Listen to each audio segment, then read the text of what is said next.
As the chosen son of many stories, Traverser crossed over to another realm where they killed demons and gods and moved mountains with their golden fingers. With their unmatched modern knowledge, invincible talents, and endless harem, they destroy the realm of other worlds and become the invincible beings of that world. And the recently 18-year-old MC Li Zuo became a Traverser. Thereafter, some goblins are pursuing some individuals. The two women are told by the guard that a town lies ahead. They will be safe there if they manage to get there. The goblins shoot an arrow that pierces his neck. He's finished by the goblins. One of the group's ladies uses her ice magic to assault and freeze the goblin. The goblins break into fragments. The ice mage is a stunning, large woman. Frankie is her name, and she is the Grand Duke's daughter. The blonde lady warns her against using that magic again since it brings forth the terrible creatures and awakens the curse in her hand. She casts the magic, causing the bad mark on her hand to begin to bleed. And it was a guy who gave her the curse. To exact revenge, the man decimated every man in principality. Rather than dwell on the past, she attempts to relax herself. There are more goblins on the way. Blondie tells her to go from there and gets ready to stay behind, since she needs to live because she is the Grand Duke's sole surviving blood relative. An arrow from her hand strikes her as well. The goblins that initiate an assault on them. Frankie was unable to get away from there. The goblins grow closer to them. A single goblin leaps from above. Take aim at the white beauty. Because the goblin knew what to do with such beauties, it didn't damage her, rather, it just held her down. Partner in lineage. Blondie let her guard down upon seeing her mistress on the ground and was stabbed in the thigh as a result. After tearing her to bits, the goblins prepared to do whatever they wanted to the white beauty. She pleads for assistance from anyone, even the malevolent god, as long as it can save her. She is prepared to offer them everything. Then someone appeared to save her from the sun. The guy's hair reminds her of Jin Kazama from Tekken, which shocks her. Since they are screwed if it's Jin, even the goblins are shocked. She feels a chill run down her spine when she sees the guy slam into the goblins, killing them all in one fell swoop. She believes she is seeing a wicked deity standing on the bodies of his enemies. The man in front of her is the god of nude pandemonium, which startled her. Li Zuo is astonished to realize what's happening there since he distinctly remembers that he was in the air moments ago and that he is now nude. She is quite certain of that. He receives a notification from the system congratulating him on successfully turning on the live broadcast feature. The live feed is launched by the system. A few folks are observing his live feed. Many want to know where to get the new game he's playing and what it is. Li Zuo doesn't know who launched the live stream or what's happening on there. Furthermore, where is the camera located? He receives minimal information from the system regarding how it is turned on and off. A big man was calling for Li Zuo at a building site 30 minutes ago. When Li Zuo comes on his bike, he motions for the manager, the big guy, to step aside. He then expresses regret for being late to his manager. Additionally, Li Zuo, a brick mover there, ran over the face of his manager. He gets reprimanded by the management for being so late. He gets reprimanded by the other two employees for going missing almost every day. They believe their boss is squandering money by hiring him. Li Zuo's mother was diagnosed with cancer, requiring a substantial sum of money for the necessary medical care. And his father vanished after losing tens of millions of dollars that he had borrowed from others in a gamble. And his sister, who is exceptionally gifted and was accepted into a prestigious institution. She is currently dealing with the burden of paying her tuition. As the family's older son and bigger brother, Li Zuo bears the entire weight of the family. Additionally, he would lose a source of income that helps him sustain his family if he lost his job as a brick mover. Given his tardiness, he is not interested in this position. He receives additional work as a punishment from the boss and employee. He does a live stream while working, but not many people watch it or become fans. And the reason he is conducting this live feed is because a man in black told him to, not because he wants to. Because he is conducting the live stream on that person's platform. He informed Li Zuo that he might contract with him to do the live stream and earn money from it. The man informed him that live broadcasting may bring in a sizable sum of money. However, he must pay 2,000 yuan every month to use their site. He signed that arrangement with that individual since live streaming allows him to earn a lot of money. But as of right now, he only has 20 views. His first admirer, Oni-chan, is a big fool who finds his live stream to be quite entertaining. Li Zuo is concerned that rather than benefiting greatly from the live streaming platform, he will merely lose money in this method. In addition, he needs to return the funds his father took from the loan shark. He is stressed out because of his mother's illness, the cost of her medical care, and his younger sister, who is prepared to leave college to support her family, but he wants her to finish her education. Due to his live streaming, he makes an effort to put such things behind him and lift his spirits. He's fired up. He discards his phone. It dawns on him then that he misplaced his live streaming equipment. Leaping out of the building, he grabs his phone. It dawns on him then that he leaped off the skyscraper. After Li Zuo has chosen some goblin attire, White Beauty is still in disbelief that he has called upon such a formidable evil deity. She had been escaping the wolf's mouth, and now she was inside the tiger's. She talks to the wicked deity in an attempt to calm herself. Thanks to the system, Li Zuo is astonished that he is able to comprehend the alien tongue. While his audience continues to believe that he is playing a game, she expresses gratitude to him for saving her and inquires as to how she should approach him. Why, upon seeing such a lovely woman, Zuo is taken aback and becomes aware of something. A large goblin warrior has arrived as a monster to get retribution on his subordinates. White Beauty is shocked to see a mid-level monster there because these creatures are so strong that they can easily destroy a small town by themselves. Their rock armor makes them impervious to even a sage crossbow. They can even blow up a knight's head with a single blow. There are now 300 more watchers and 20 more admirers of Li Zuo. Li Zuo is astonished by the monster's appearance since he is certain he cannot defeat it. He makes a request to his system. He gets notified by the system that his lottery system is not yet activated. Li Zuo then receives a message that Oni-chan, who is supposed to vanquish the goblin warrior, is the major revelation for him. The system tells him that his first commander is the Oni-chan, who is a great fool. He claims to his audience that he has truly traveled to a different universe and that this is not a game. In battling that monster implies that he is dead. Yet none in his audience finds him credible. Once more, the system alerts him that his earnings are 198. 9 levels make up the platform, and the anchor was given 19.8 ounces. Blue is taken aback upon seeing that alert. In addition to congratulating him on winning the first captain, the system has given him 10 lottery drawings. The warrior goblin lunges towards him. 10 cards suddenly materialize in front of him as he quickly draws his cards. He pulls a gold quality dragon pill in one of the draws. He doesn't want to eat that tablet because it looks like poop, even though the system advises him to. He is attacked by the goblin. White Beauty warns him to use caution. He transforms into something and takes hold of the goblin's weapon. He destroys the weapon, and after consuming the dragon pill, he transforms into a human-shaped dragon. He burns that horrible beast with his dragon breath. On the continent of Candia, the human races predominate, and the Church of Light's well-organized camp protects these people from the Abyss Demon's erosion. 3 strong Abyss Demon gods can be found in the chaotic abyss. These malevolent gods are prevented from entering the world of humans by the Church of Light's well-organized camp.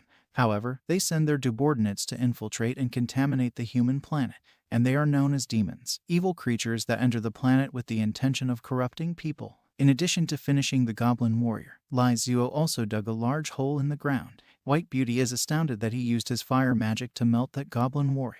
Thinking of the kind of malevolent god she summoned, she is taken aback. Li Zuo is then informed by the system that he will pass away in 20 seconds since his body is unable to handle the dragon pill. However, it is possible to save him. He's prepared for anything. After seizing control of his body, the system finds a life-saving device that just could save him. The stunning white woman behind him. When he gets to her, she is upset because she fears that this wicked god would now corrupt her as well and turn her into an evil being.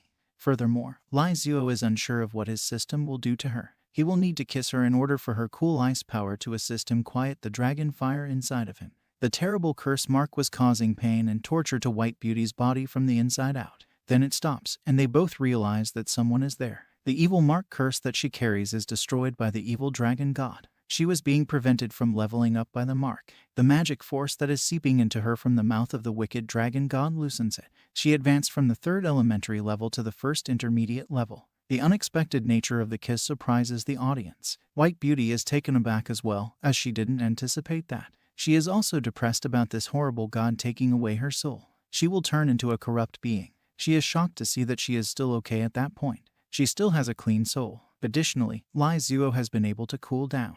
He regains control over his body thanks to the system. Li Zuo recalls his father's passing before he passes out, that he must repay, including his sick mother and his sister, who is prepared to leave school due to a lack of funds for her tuition. Shouting sister, he awakens to find himself on the lap of a stunning woman, and he's taken aback by the view from down there. She is undeniably gorgeous, and some viewers even think she is an aristocrat in that society. She tells him that he passed out earlier and thanks him for saving her life. She then sets up camp there to wait for him to wake. When Li Zuo peeks inside the cover to see what he is wearing, nothing is visible. He leaps out of her lap, tells her his name is Li Zuo, introduces himself, and apologizes for using her lap as a pillow. Additionally, he resides at 66 Oyster Street, which is close to the Legiapo Iron House BBQ restaurant.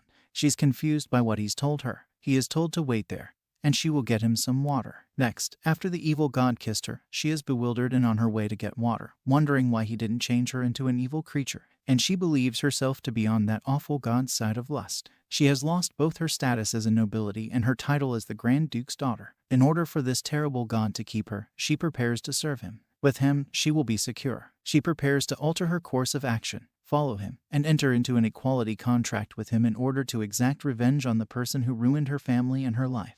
Viewers and fans of Li Zuo have grown to 826 and 121, respectively. He tells his audience that he has entered a different dimension. They have also witnessed the other world. He begs them to place his police call, but nobody's buying it from him. Then he looks at his statistics window. His bloodline has turned to dragon blood, and he has no titles. He gains some knowledge about the dragon bloodline as well. Furthermore, he currently lacks any supporting techniques to back up his dragon blood lineage. He is told by the system that he will completely change into a dragon and lose control in 3 days. When he asks the system for assistance, it responds with a solution that involves winning the lottery and obtaining a book titled Returning to the Dragon Chuangong Sutra. It will teach him how to control the dragon clan's lineage if he manages to learn it. The Returning of the Dragon to Chuangong Sutra is one of the 10 artifacts he wins when he draws the lotto. He picks up the method quickly and even equips himself with the new cloth he received from the draw, the jade brocade robe with Heedle pattern. The system provides him with additional information regarding the Return to the Dragon Chuangong Sutra, including its active and passive effects as well as additional details. And because of the procedure, he will no longer evolve into the dragon beast.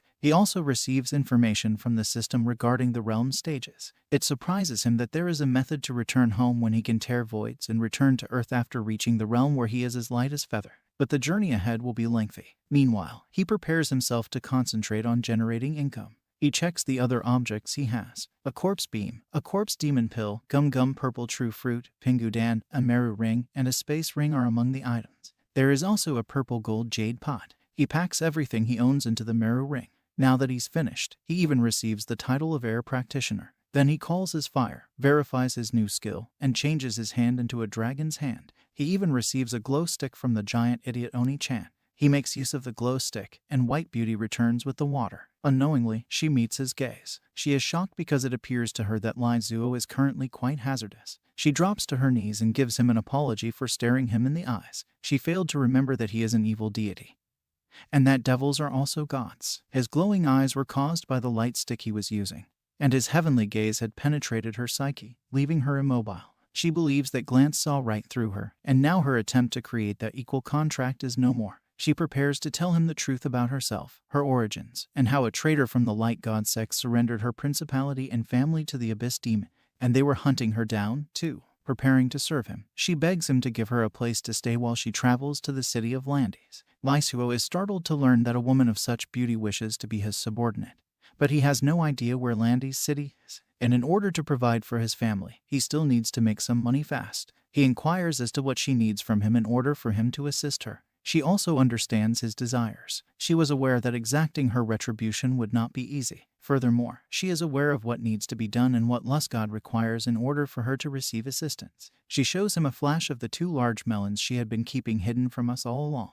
The young lad, who just turned 18, was stunned because he had never seen a world like this. She gets the impression that Li Zuo doesn't find her all that beautiful when he turns his back on her like that. Li Zuo is astounded, wondering what's wrong with her. She is now taking off her clothing after asking him to escort her. His audience is contributing their own thoughts to the discussion, and the plot of this new game is starting to pique the interest of someone. She begins to type, sends him 30 gifts, assigns him a duty, and more. Bai Jai is her name, and Sister is the Queen as her ID. She also holds a position of authority in the real world. Li Zuo expresses her gratitude for the gift or donation. According to the system, he should make her the next captain and gain 100 followers. Li Zuo then discovers that there is a reality to this live broadcast. This implies that he can take his money out and use it to pay off his debts and his sister's tuition after using his supernatural live broadcast and cheat gifts to make money. And if he succeeds, he will be able to live like a king when he returns to his hometown. As White Beauty starts to undress, Li Zuo stops her and expresses his admiration for her genuineness. Because he is a decent man, she doesn't need to undress in order for him to assist her. However, his nosebleed is making her doubtful. Now she is certain beyond all doubt that he is the malevolent god of lust. She expresses gratitude to him for his assistance and offers to support him however he sees fit. And another new captain is Sister, who is the queen. She gets 100 fans from Li Zuo now that she's a captain. Now that everything has calmed down, a noise comes from Li Zuo's stomach. White Beauty starts preparing a meal for him. And now, 30 minutes later, she's prepared him some food. However, Li Zuo does not believe that what she is referring to as food is in fact food. She apologizes, saying that even though she is an aristocracy, she has never cooked. As he prepares to cook today, Li Zuo asks her to assist him in getting water from the river. In addition, he hands her the pot he won from the lottery so she can add water to it. The pot is an enchanted object, which is why White Beauty is astonished to see it. Additionally, the pot has a unique spatial quality. Furthermore, the most honorable occupation on this continent is that of enchanters. They are able to affix strong element magic to commonplace objects or weaponry. The rarest elements among them are time and space. Additionally, relatively few wizards are proficient in them. She finds it surprising that her lord is holding anything so well organized. She is certain that the market in the capital would go bonkers and that all the nobility will drop everything to obtain their hands on this item if word of it gets out. Li Zuo prepares to send a guard along with her as it's not really safe to walk outside by herself. He removes and shatters the corpse pill. The bean emits a powerful aura that declares, "My seal is finally opened." It then transformed into a little skeleton. Li Zuo gives the skeleton the name Little Sun Wolf since it seems kind of sweet. Skelly attempts to revolt against Li Zuo because he disagrees with the name. Then he realizes that the boss has a stronger breath than his previous boss, the breath of a dragon clan. After that, Skelly yields to his new master. His first task from Li Zuo is to accompany Miss Frankie to the river to get water and return with a wild animal to eat. After leaving to fetch the water, Li Zuo prepares to start a fire. White Beauty is shocked to learn that the tiny creep retains his intelligence despite becoming an undead. Damn this chick. I have no doubt the artist will become well known if he creates any hentai manhwa with these kinds of women. I mean no disrespect. The manner she is staring at him is noticed by Skelly. He assures her that she need not question his superhuman strength. She doesn't need to worry, he assures her. His master has given him a town number. He possesses great strength. She questions the significance of these data. She also recalls that her lord had previously given her several numbers. She questions whether the evil deity interprets these numerals in the same way as the evil mark on her hand. Something catches Skelly's eye. A few birds are soaring over the trees. He sees that there is a struggle going on. A guard is yelling to keep the Lady Baron safe. A large rod smashes through his head. Foolage, the captain of the guard, is astonished to see the adversary of humanity present, the limbless Orcus. One of the 8 major orc clans in the Zephyr Steppe state is the Amputee clan, and they take great pride in wearing the weapon that struck them during a combat embedded in their body. Their level of glory increased with the number of weapons they possessed. Captain Foolage is astounded, wondering how these beasts managed to infiltrate the human continent. He was attacked by an orc with his axe, but he was able to deflect it with his shield. He is asked to assist the woman who is inside the carriage. Foolage is confident that the Baron will heed her plea if the lady is saved by the person he asks to assist, who is seated in the carriage. With her arrows in hand, she leaps off the chariot and dispatches 3 or 4 orcs. Elizabeth Morrowind, elf ranger of middling rank, is who she is. She gets a scolding from Baron Lady Jennifer for getting blood on her garments. Another monster appears, and every guard is slain. Foolage is jumped by one of the orcs riding on a wolf and holding an axe. Elizabeth shoots the orc with her arrow after kicking Captain Fu out of the way. She then uses her big thigh to deliver a powerful kick to the orc, but the demon did not tumble from his wolf. Elizabeth is taken aback by how accurately the orc lives up to his moniker. The damage from her elemental arrow was not very great. She's going to find it difficult to handle. Little Skelly is the one who grips the wolf's tail. He has located the meal for his master, so he invites White Beauty to join him. Elizabeth, an old man, is astonished to see you are a large wolf. When their errands are finally completed, he phones White Beauty to let her know. She warns him to exercise caution since the orc there is an amputee, and she can't figure out how it got there. When the orc sees a food item leaping at him, he commands the wolf to finish the skeleton. Skelly prepares to give it a hard lesson, snatches the wolf's mouth. Skelly became a fantastic skeleton knight. He slams the head of the wolf. He is attacked by the orc. Skelly draws his knife, cuts the orc in half with a single blow.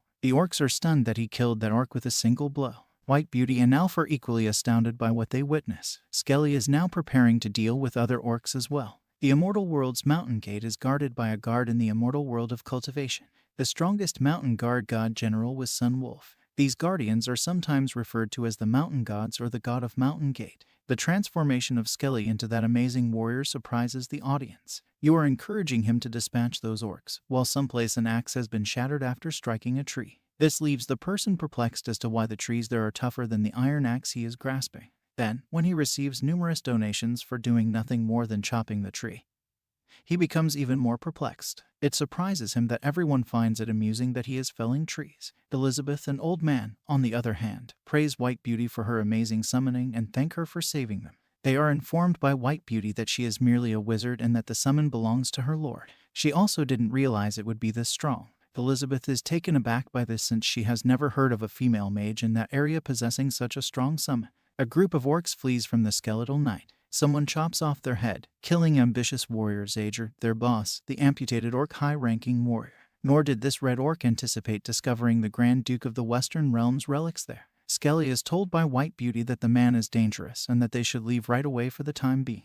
The leader of the amputee clan's younger brother, this red orc, likewise beheaded and sacrificed thousands of victims to the god of death, Thale. He received the demon sword from the god. He has developed into the most fearsome monster in the western grassland ever since. When the red orc and his weapon appear, people are taken aback. A further donation of money is made to Li Zuo, and remarks on the weapon are also made. Li Zuo is taken aback by this since he assumed that the audience was curious about his broken axe because they were discussing it. Elizabeth gasps when she realizes that Red Orc is holding Alex's magic knife. The sword is one of the 10 deadly weapons that have claimed countless lives. Red Orcs prepare to sacrifice their heads to the god of death. Additionally, Skelly prepares to demonstrate the orc's full strength. Skelly uses his blade to strike the red orc, sending a powerful energy wave in his wake that even chops down the tree across from the field of combat. 2 of the red orc is cut in 2. Now that their lord is gone, everyone is amazed that he killed that formidable orc with a single blow. From there, every orc flees. Then Skelly reverted to his small form. As he prepares to intimidate the 3 people who are standing there, he calls them, but his master shows up, saying he discovered the meal for his master. Skelly rushes to the wolf and drags it to him. The fact that this man is the mighty skeleton and the female mage's master surprises Elf Lady. She says hello and gives him her sincere gratitude for saving them. Li Zuo is taken aback to find not just another stunning woman, but also a stunning elf. The viewer begins to instruct him to take her to warm his bed and to take her on the board. He is asked why he came there by White Beauty. She is told by Li Zuo that he came to assist her because he had completed chopping the trees. The breath of strong flesh and blood is noticed by the demon sword. In order to become stronger, it prepares to parasitize and consume that flesh and blood. It directly targets Li Zuo. Not only that, but it can suck Li Zuo's flesh and blood even if it simply touches him. The woman warns him to use caution as the blade might be deadly. But Li Zuo manages to grab hold of the blade with just one hand, leaving him perplexed as to how and why it ended up in his possession. The sword is taken aback that Li Zuo was not affected by its parasitism. It then detects that the man holding him is producing a powerful energy that it is unable to absorb. It is suppressed by the hierarchies, and Li Zuo is delighted to have acquired such a fantastic sword. It appears quite sharp, and he is certain that it would be excellent for cutting wood. A lot better than the shattered axe. That he intends to cut wood with that potentially deadly blade astounds the other 3. Li Zuo is atop a mountain, admiring the sunset. Upon seeing his notice, he has received numerous SCs and captains, and he's left with $91.2, hardly enough for 5 draws,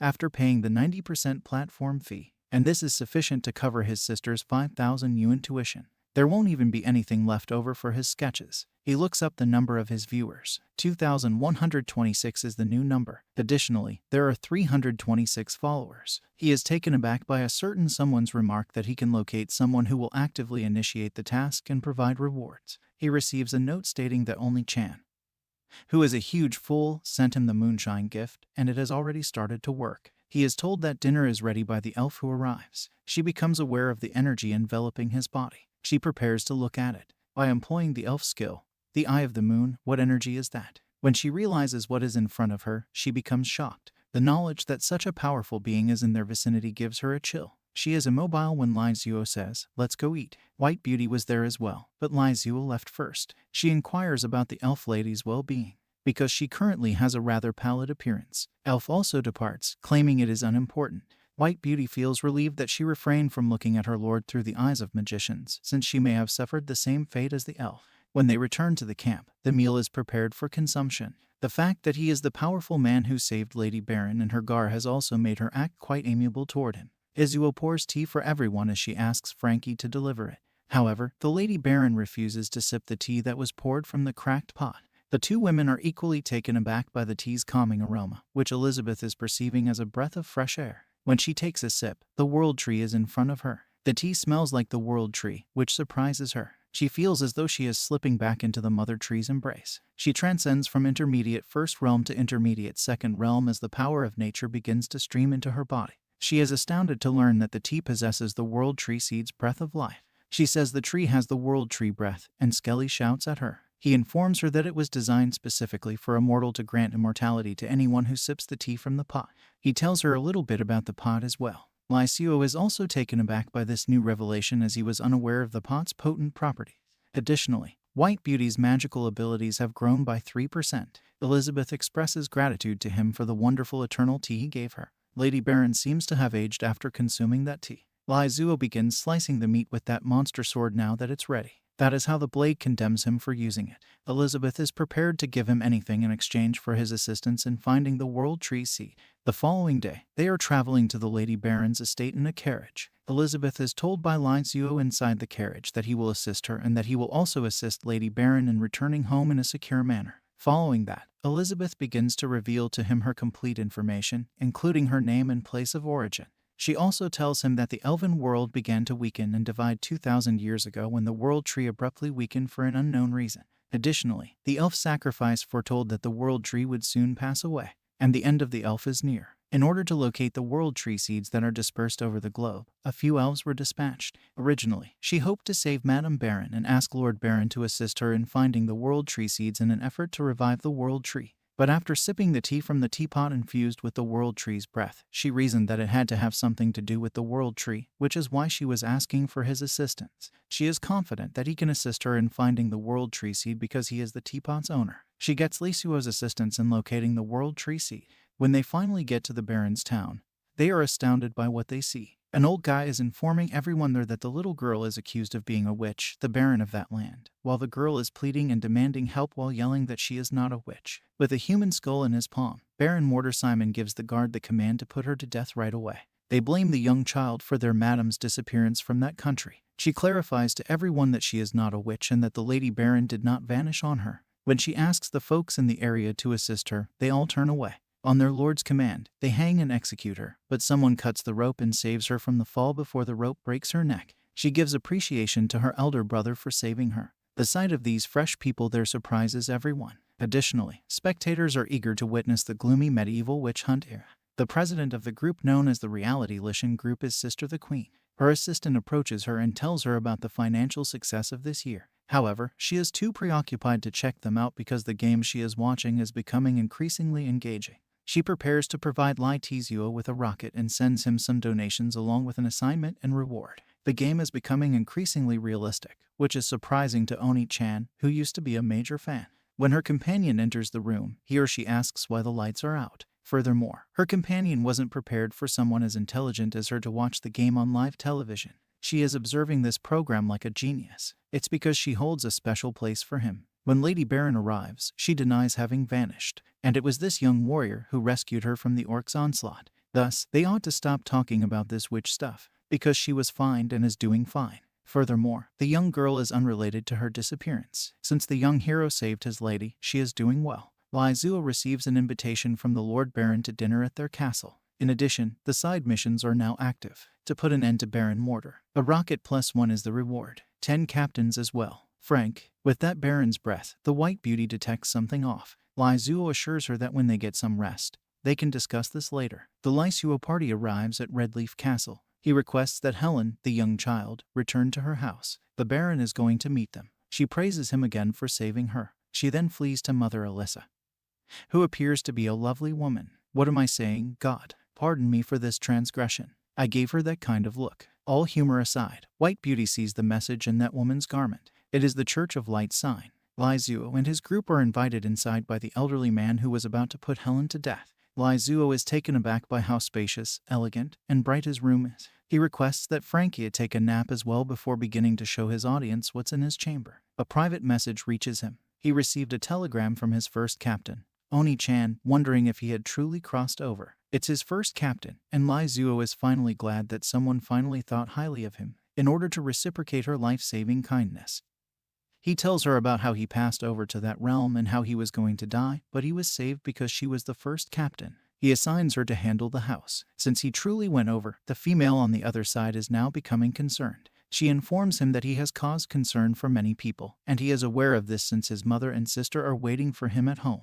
She asks him how he can return to Earth while biting her lip. Li Zuo informs her that he was informed by the system that he may return to Earth after becoming immortal. He also shares with her some information on the live broadcast room. His live room's level and the caliber of the card drawing pool both increase with the number of followers. Additionally, he can sketch more complex activities with its assistance. She prepares to assist him in running the live room. Additionally, the system notifies him that he can now mail one item to the home manager at no cost. It astonishes him as he can now send something to Earth. He prepares to deliver the magic bean to ward off the lone shark and save his sister. He begs Oni-chan, who is a huge person, to assist him in giving his sister something. He mails the bean to her. Her friend tells her that she received a gift in the Earth. She is addressed by the girl with pink hair as Li Ling. And since they have the same name, I'm positive that Oni-chan is just as big as Li Zuo's sister. Li Ling is taken aback as she didn't place any orders, so she's not sure who sent it to her. She is then taken aback to learn that it's from Li Zuo, that they were only messaging, and that his package has already come. How quickly they delivered, wow. Li Zuo is pleased that he can now transmit items to Earth and that it truly works. Now that everything is subtle, he is preparing to look after Baron. Two elegant maids arrive in his room, ready to serve him in his bath on the Baron's command. While the two lovely maids believe Li Zuo is an easy target, Li Zuo is shocked that the malevolent landlord is attempting to test his vulnerability by sending them. They'll be able to murder him with relative ease. After that, the two maids get ready to give him a bath. They are cleaning him in the bathtub. He has now dropped his guard after that hot bath, and the two sisters transform back into a succubus. Level intermediate second realm, Kalia and Paige are half-blood demon twins. They prepare to bring him to a close. But since the sword is the only weapon that can make contact with his flesh, it stops them with its tentacles. He is the food for the sword. The sight of Alex, the magical blade, shocks the two sisters. Furthermore, the sword is furious since Li Zuo used it to cut the wolf meat, and the sword's rage won't go away until Li Zuo's might is completely drained.